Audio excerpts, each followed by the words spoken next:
What's going on, Jerome's? Made it to a Friday. There's a bunch of Minnesota Fighting Vikings news tidbits that we just want to put together, throw it all together for a hot dish. Ooh, by the way, the hot dish is back. Go check that out. So first off, Mike Garafolo, who is not related to Janine Garofalo or Jimmy Garoppolo, one of the two. The Giants and Brian Daboll have kept their cards close to the vest all week, but yes, the expectation is key players will be sitting against the Eagles on Sunday. Now, this is important because the Giants are likely, like a 94% chance likely, that the Vikings and Giants are going to be getting it on a wild card weekend, historic U.S. Bank Stadium. So the Giants, they're going to be resting their starters. They're probably already game planning for the Vikings, very deep into that. So, I mean, they're going to bring it. And even though the Vikings beat the Giants at U.S. Bank Stadium a couple weeks ago because Greg Joseph actually made a field goal from the moon, I mean, I can't take them lightly. And all the Vikings fans saying, like, oh, this team's going to be one and done. They will if they don't take the Giants seriously. And the Vikings playing the Bears on Sunday. Kevin O'Connell's already said that he's not just going to sit the starters. So get them in, have them be good to go, sit them. Everyone be healthy for the wild card weekend.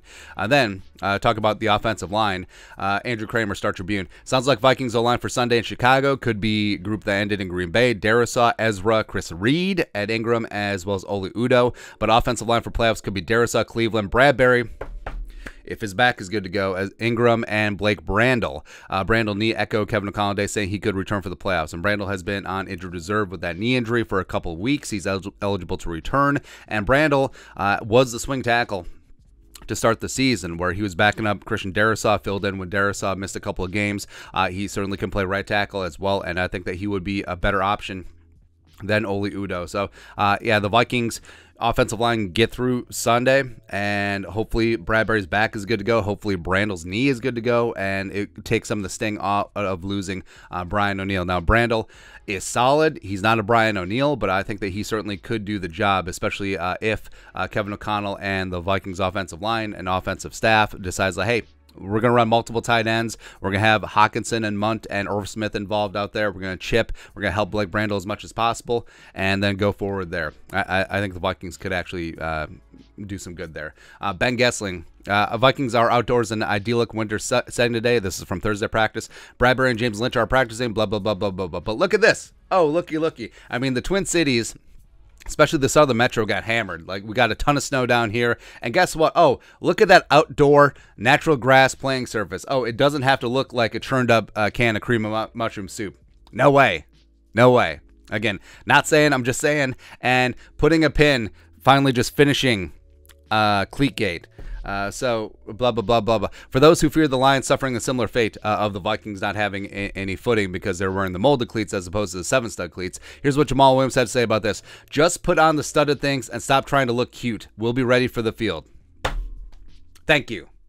Thank you. Where, as more and more comes out about Cleatgate, it did seem like the players were just like, we'll be fine with the molded cleats. I mean, hey, look at Shondon. I mean, Shondon used to play here. He's wearing the molded cleats, so we'll just do that. I mean, the ones that are all custom and cool and stuff, as opposed to, you know, the screw-in mudding cleats. So it's whatever. It's whatever. I mean, I guess it's better that they learn the lesson now. I mean, they hadn't played outdoors since week freaking 10 or something like that, and better that they learn the lesson now. And now wear the 7-stud cleats outdoors in Chicago, and wear the 7-stud cleats if necessary in San Francisco if they go there, or in Philly, or whatever.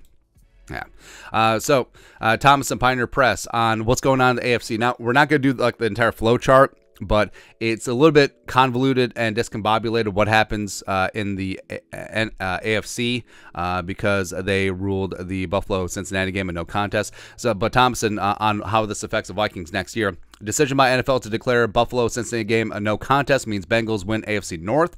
That means Vikings to play next season at Cincinnati. They already learned San Francisco play at Minnesota. Only left unknown foe is playing at NFC East winner, Philly or Dallas. So, yeah, that matters. So the Vikings are going to be at Cincy. San Francisco is going to come here, and they're going to play either at Philly or Dallas next year as a part of the the other games, because the Vikings play the NFC South and the AFC West next year as part of the rotation, and the Bengals were that random extra 17th game that is out of conference.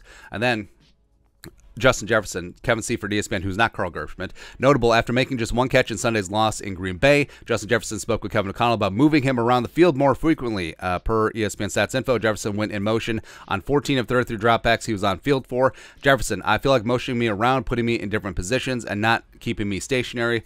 I kind of went over that with KO and put my touches on what I think should help a little throughout the game if we're getting those types of coverages. And we've seen this all season where Jefferson, when he's being motioned, when they're manufacturing touches for him, when they're just getting him involved in the offense is better. And for whatever reason, he was static, and for whatever reason, Kevin O'Connell, wasn't getting him those easy, swing catches, just having him touch the ball, getting him a jet sweep, lining him up in the backfield. Where I don't know, like I feel like Kevin O'Connell, like, he just forgets what works, and maybe you don't want to go to the well too often, and maybe defenses are catching up to it. But I mean, just motioning him and getting him off a press and getting him touches, I mean, that's always going to win. I really understand it. Something I do understand is some amazing news from the Buffalo Bills. Per the physicians at University of Cincinnati Medical Center, DeMar's breathing tube was removed overnight. He continues to progress remarkably in his recovery. His neurologic function remains intact and has been able to talk to family and care team. And the Buffalo Bills said that Damar Hamlin FaceTime into our team meeting today to talk to players and coaches. What he said to the team, "Love you, boys." And absolutely amazing, fantastic news for Damar Hamlin. He's making progress, and it's just amazing. Like, everyone involved, just phenomenal. Just absolutely phenomenal news, and we'll go out with that. Again, continued prayers up and good vibes to Damar Hamlin and his family. But that's it. That's Vikings Friday News Dump. Let us know your thoughts and our thoughts in the comments section below. Subscribe for daily Vikings takes. Want to support the work? Put a little something in the Venmo. But till next time, Skol, production value.